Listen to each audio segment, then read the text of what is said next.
It's November 24th, or 25th,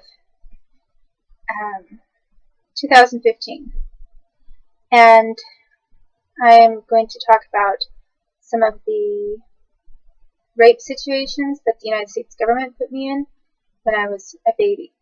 And I've mentioned sort of a rundown list or an outline of various things that were done to me.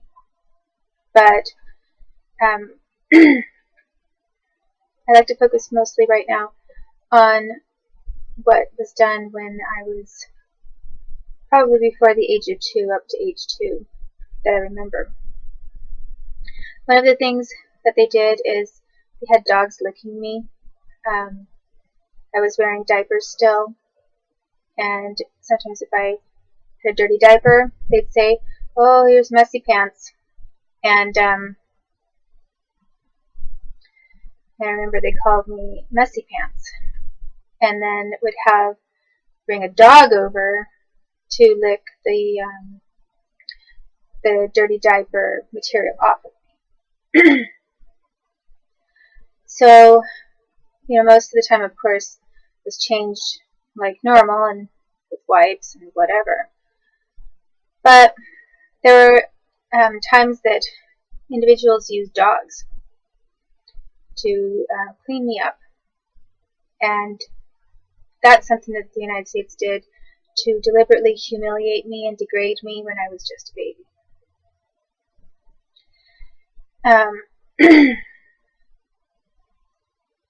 And then later, that actually ended up later turning into situations when I was a little bit older, where the U.S. Navy in particular and some other groups were having bestiality parties, and they would bring dogs over and then me, and they'd have these bestiality / child porn parties where they were not only assaulting me as a toddler and a little girl, they were abusing animals, dogs. They were then even later after that, they were joking about, bring your dog over,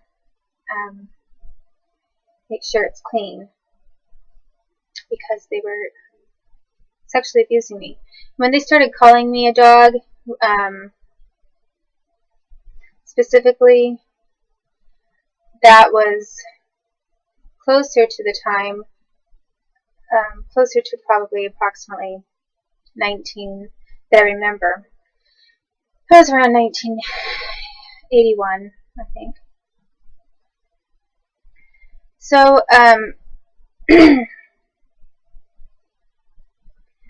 other things that were done to me is diaper changings. I had people licking me. So, they'd clean my diaper, and, I would be clean. And then they would perform oral sex on me and lick me in the genitals. And I was still in diapers because I remember that it was during diaper changings that happened. That included the government used my parents, and I'm really not sure how much they really wanted to, or how much they had guns held to their heads, which were withdrawn so that it looked like they were just participants. And I'm not really sure which ones it was, because the government has been using my parents, and there's more than one of them for both sets. Basically, the United States government had a set of twins or triplets marry another set of twins or triplets. And I say twins or triplets because I've been really unsure about whether there are just twins, and that I've always known that there are at least twins for both of them. But I've been uncertain about whether or not there's possibly triplets for both of them. And that's a lot harder to manage. But, it actually would allow the government to get away with even more than you can imagine. Because if they're moving in, you know, one set of parents, you know, say Bob and Dixie, they're moving in one set, and then they have, you know, where do they have the other two sets? You know, there's maybe one set in another country somewhere, in some offshore location that no one knows about, and is another set, you know, in jail, being held hostage somewhere. And I also remember as a baby being forced to be in jails. I was in jail cells as a baby. So there were guards that were, and it wasn't a normal situation where I was just being nursed, like in a jail cell, like someone brought me to my mom or something. There were some really weird things that were happening in those jail cells.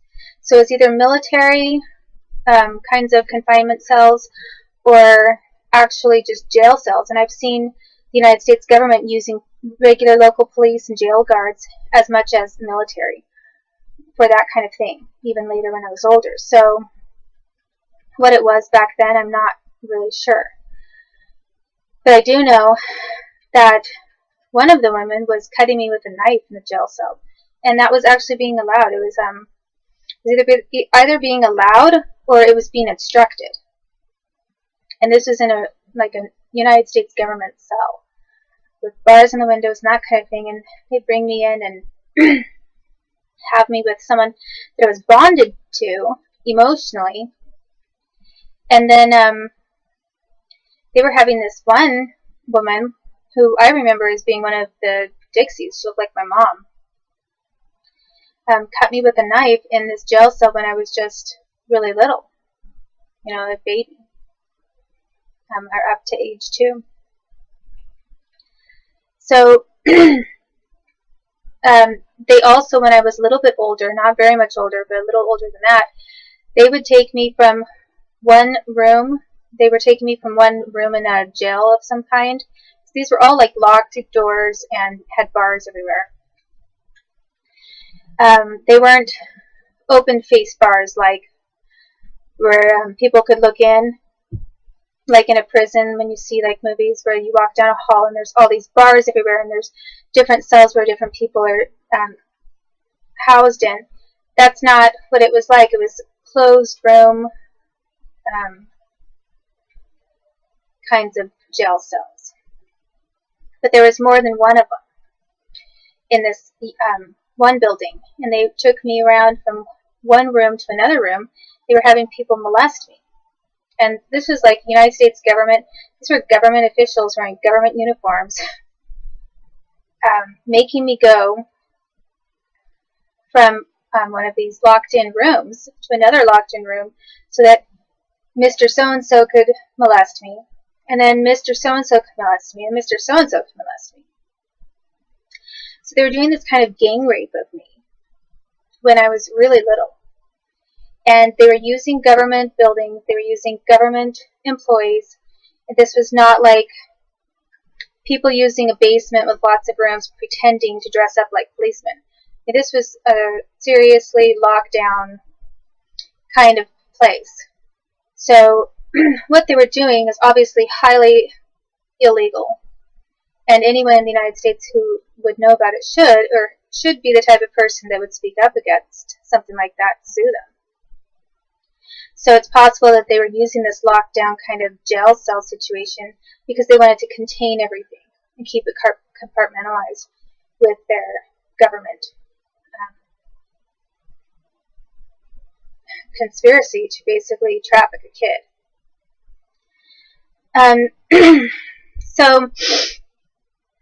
So because that was going on at the same time as, you know, I was getting molested at my house, I've known that the United States government has had like free access into my house whenever they want. We had so many different high-ranking officials and government people going into my house throughout my childhood. It was kind of like, it was sort of almost like we didn't even own the house. It was like the government owned the house, we just lived there, and they just came in and let anyone in whenever they wanted. So other things that were done to me when I was a baby include, and this also actually occurred to me in England. I was getting trafficked at that time to Canada and to England, and there were individuals over there that were molesting me in the same way, in both areas. I was also getting tortured. I was, as a baby, I was getting hooked up to machines with electrodes all around my head. They were doing some crazy things. They had me blindfolded for long periods of time as a baby, and ear plugs over my ears so that I was in a totally sensory absent environment where I couldn't see anything, couldn't hear anything, and I'd just be left there. So other things that were happening were there were a number of individuals in Oregon and Washington State that I can remember, also in England, who, when I was really little, they were trying to teach me to do fellatio, basically oral sex on a man, when I was really little. So they'd have me, you know how babies will grab their own foot and they'll suck on their toe, whatever. So they were having me as a baby suck on other men's toes, and then they would get me up close to their penises, and they would want me to suck on that, or lick that, or try to suck on that. That was a number of individuals, and it was at a number of different houses where that happened. And these were people that were professionals, you know, lawyers, Department of Justice, cops, mostly government and people. And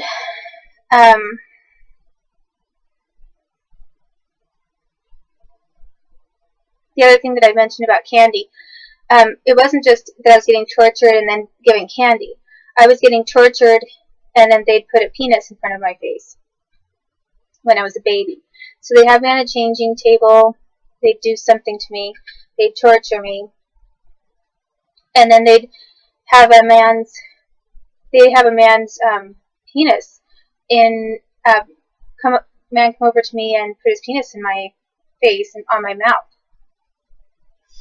And I was supposed to suck on that, and they were using lollipops, and they were also, and then putting things on the man's penis, like so that was sweet or whatever, and that I would suck on it. And they were also using popsicles. You know, and kids can usually suck on popsicles or lick them or something by the time they're, you know, between 1 and 2. And they were using popsicles as well, and then removing like a round kind of tipped popsicles, you know, like the kind that are like that, like, and they're on one stick. And they were having me lick popsicles and then suck on a man's penis. And that was happening to me at my house. It was also happening to me at other people's houses and at hospitals. There were medical individuals involved in that. And it's concerning to me that I saw something that looked very similar to what they did to me, attempted with my son as well. And I will make this into a part 2 about what they did to me when I was a baby, because I'm almost out of time on this one.